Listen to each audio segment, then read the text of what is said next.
Liz Thompson was deployed to Manus in early February to interview and assist detainees to make their refugee applications. She was there during the violence on the Sunday and Monday of the previous week. On the Monday night, she could hear the mayhem from her room and spoke with multiple eyewitnesses the following day. It was certainly clear from what I was hearing that a lot of what happened occurred inside the perimeter fence, and that there had been a breach of the perimeter fence by locals who'd come in and attacked people. People described being pulled out of their beds, and we know obviously we got those communications from within the comms room in my compound. On Tuesday, it became clear that asylum seeker Reza Barati had been killed on Monday night and more than 50 others injured. Liz and her team were sent back to work on Wednesday. That was the idea. We would go back in and start reprocessing people and show everyone that this is business as usual, that someone's been brutally murdered and that it's business as usual. Obviously we were given the line from the department that, a man has died because he breached the perimeter fence. He was outside the centre when that happened. That was re-emphasised to us in a meeting with immigration.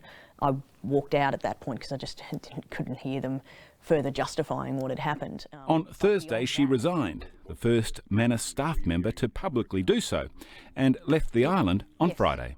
Yes, and so I couldn't continue.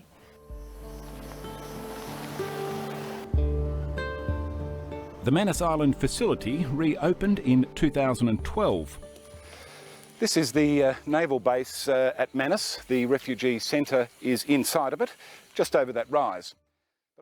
Technically, it's a regional refugee processing centre to be run by Papua New Guinea. But remarkably, there was no processing whatsoever. Last year, Dateline broke the story of how not a single refugee had been interviewed to assess their asylum claims. Not one since Manus had reopened 9 months previously. They're asking all the time when they're going for the processing. But some of these people have been there since it opened? Yeah. A situation which disturbed PNG Prime Minister Peter O'Neill. But we are concerned, and we have expressed our concern to the Australian officials. We will not allow these issues to just drag on forever. There must be some conclusion to it, and some decency is given to all the people in the process.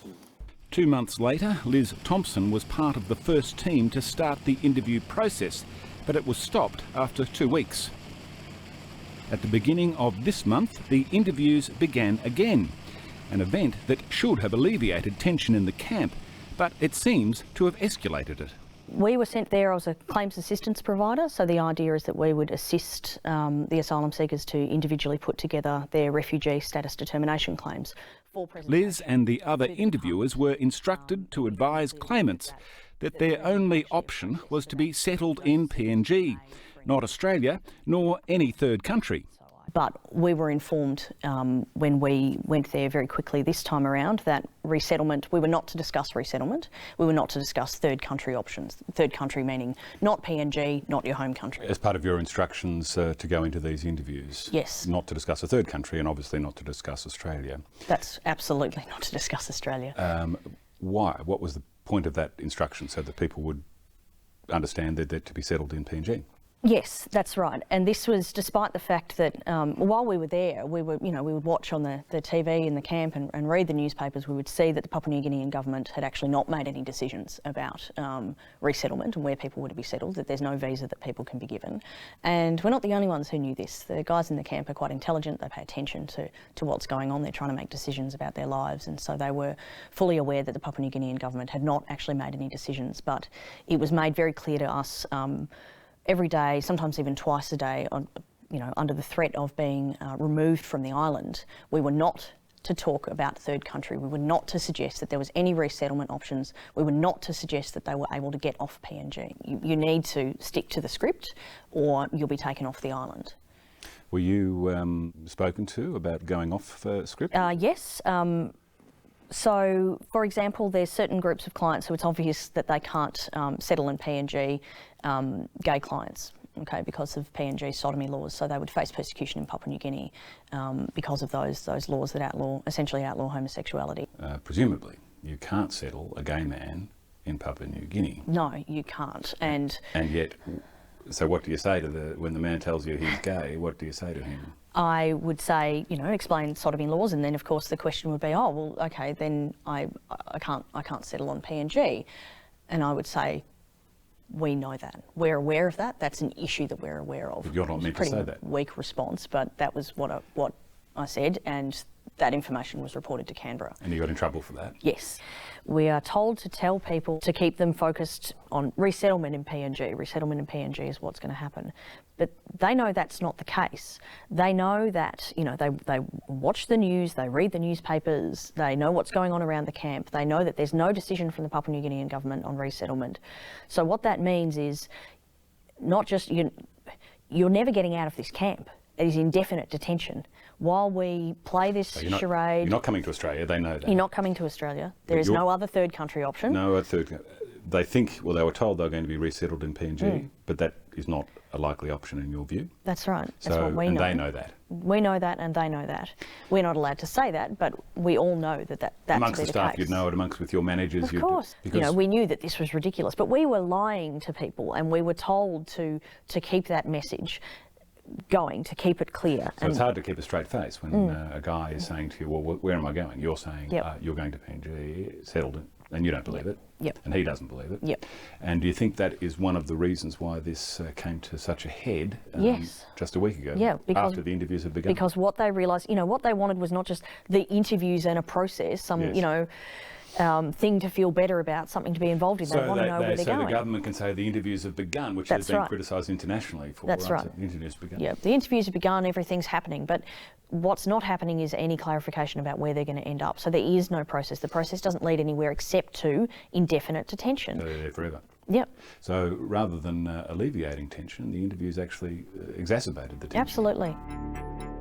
Things came to a head on Sunday the 16th, a direct response to what Liz describes as the lies being told in the interviews.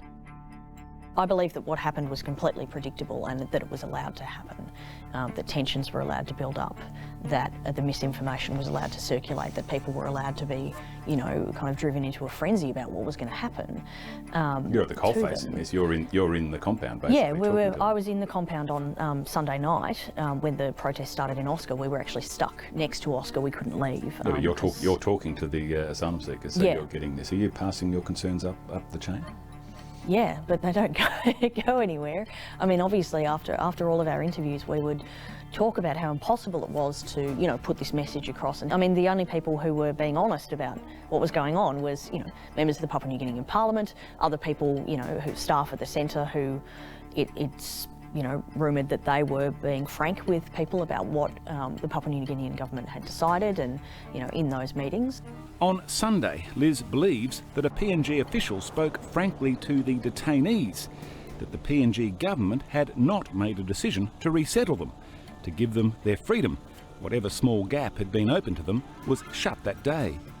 I suspect that he was more honest about what was actually going on, which obviously we weren't allowed to do, but yes, that's what happened on Sunday. That's what happened on Sunday is, the meeting occurred and then the protest started very soon afterwards. People...